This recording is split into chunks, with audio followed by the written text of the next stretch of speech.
हम देख रहे 10वां पाठ बूढ़ी काकी।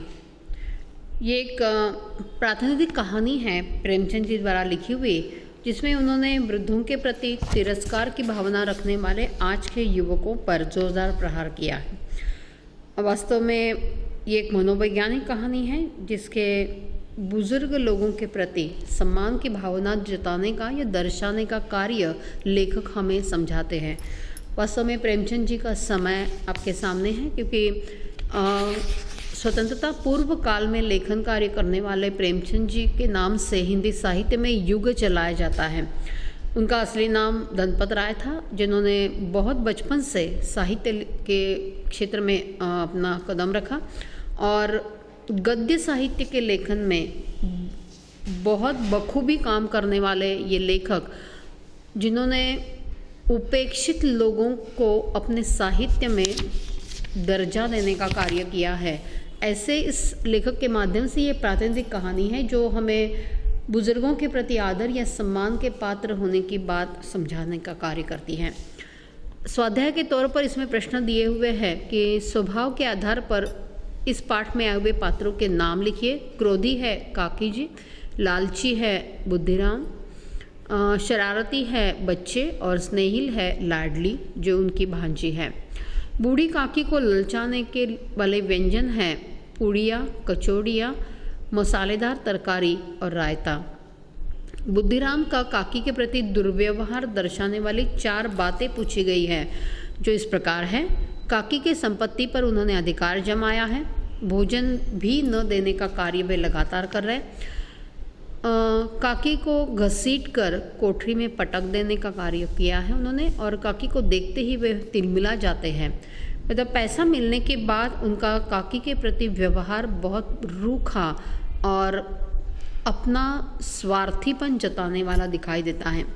कारण लिखने के लिए कहा है, बूढ़ी काकी ने भतीजे के नाम सारी संपत्ति लिख दी, क्योंकि भतीजे के सिवाय उनका कोई नहीं था और उन्होंने लंबे चौड़े वादे किए थे कि ये करूँगा वो करूँगा। वास्तविकता इससे बिल्कुल विपरीत रही है, जबकि वे काकी को बिल्कुल अपने अधिकार से वंचित रखने का कार्य भी कर रहे हैं और साथ ही साथ स्वार्थीपन से उनकी संपत्ति हड़पने का काम भी कर रहे हैं।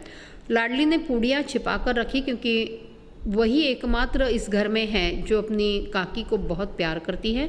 अपनी प्यारी काकी को उसे वो देना चाहती है, बदले में उनसे बहुत स्नेह और प्यार पाना चाहती है। बुद्धिराम ने काकी को अंधेरी कोठरी में धम से पटक दिया, क्योंकि मेहमानों के सामने आने का उन्होंने अपराध किया था जो उन्हें बिल्कुल पसंद नहीं आया। अंग्रेजी पढ़े नवयुवक उदासीन थे। वे इस गवार मंडली में बोलना चाहती थी या सम्मिलित होना चाहती थी। प्रतिष्ठा के खिलाफ वो ये सब बातें समझते थे, इसलिए वे उदासीन थे। सूचना के अनुसार शब्द में परिवर्तन करने के लिए कहा है। ये व्याकरण का हिस्सा है जिसमें विलोम शब्द, पर्यायवाची, लिंग और बहुवचन परिवर्तन करने के लिए कहा है। शब्द है बच्चा, लिंग परिवर्तन होगा बच्ची, पर्यायवाची शब्द होगा लड़का, बहुवचन होगा उसका बच्चे, जिस पर स पर बिंदी होना बहुत ज़रूरी है, और विलोम शब्द है बूढ़े या जवान। अभिव्यक्ति के तौर पर प्रश्न है, इसमें बुजुर्ग आदर या सम्मान के पात्र होते हैं, दया के नहीं। इस सुवचन पर अपने विचार लिखिए।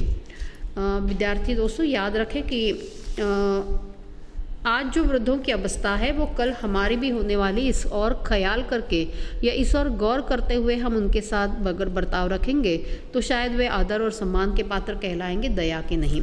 हर घर में बड़े बुजुर्ग होते ही हैं, हमारी भी बाद में ऐसी हालत होने वाली, ये समझकर हमें उनके साथ आदरपूर्वक बर्ताव करना चाहिए। घर में आनंद, समाधान तथा सुख के लिए सभी का मेलजोल या संवेदनशीलता के साथ होना बहुत ज़रूरी होता है। बड़ों का अनुभव हमसे अधिक होता है, इसलिए रुचि तथा समयोचित मार्गदर्शन के लिए उनका घर में होना, सम्मान के साथ जीना जरूरी है। बच्चों के लिए संस्कारपूर्ण जीवन वे ही दे सकते हैं। उन पर दया दिखाने की ज़रूरत नहीं, उनके हमदर्द बनने की हमें ज़रूरत है, उनसे सीखने की हमें ज़रूरत है, ये हमें समझना चाहिए। विद्यार्थी दोस्तों, याद रखें कि आज जबकि वृद्धाश्रमों की संख्या निरंतर बढ़ रही है और वृद्धों के प्रति लापरवाही जताने वाले लोग उन्हें आसानी से पैसे फेंक कर वहां भर्ती कराने का काम कर रहे हैं, ऐसी हालत में प्रेमचंद जी द्वारा स्वतंत्रता पूर्व काल में लिखे हुए इस निबंध या कहानी के माध्यम से हमें समझना है कि घर के बड़े बुजुर्ग हमारे लिए बहुत आवश्यक है, या उनका हमारे घर में होना बहुत ज़रूरी है, क्योंकि हमारे आने वाली पीढ़ियों पर संस्कार करने का कार्य यही बुजुर्ग करते हैं। इस तरीके के लोगों पर दया दिखाने की अपेक्षा उनसे अगर सीख लेने की कोशिश हम करेंगे तो ज़्यादा बेहतर होगा। भाषा बिंदु के तौर पर इसमें प्रेरणार्थक रूप पूछे गए हैं जो इस प्रकार है। अब जानते हैं कि प्रेरणार्थक रूप दो तरीके से लिखे जाते हैं, प्रथम प्रेरणार्थक और द्वितीय प्रेरणार्थक। मूल क्रिया दी जाती है आपको और उसके दोनों अलग अलग रूप लिखने के लिए कहा जाता है। ये भी कंपलसरी क्वेश्चन है, मतलब वास्तविक तौर पर इस तरीके के बहुत सारी क्रियाएं हमारे पाठ्य पुस्तक में ही मौजूद है, हमें उसे ढूंढ कर लिखने की आवश्यकता है। भूलना प्रथम प्रेरणार्थक रूप है, भुलाना भुलवाना। द्वितीय प्रेरणार्थक रूप पीसना पिसाना पिसवाना, मांगना मंगाना मंगवाना, मुँह पर चंद्रबिंदी है, भूलना नहीं। तोड़ना तुड़ाना तुड़वाना, बेचना बेचाना बेचवाना, कहना कहलाना कहलवाना, नहाना नहलाना नहलवाना, नो पर यहाँ कोई भी मात्रा नहीं है।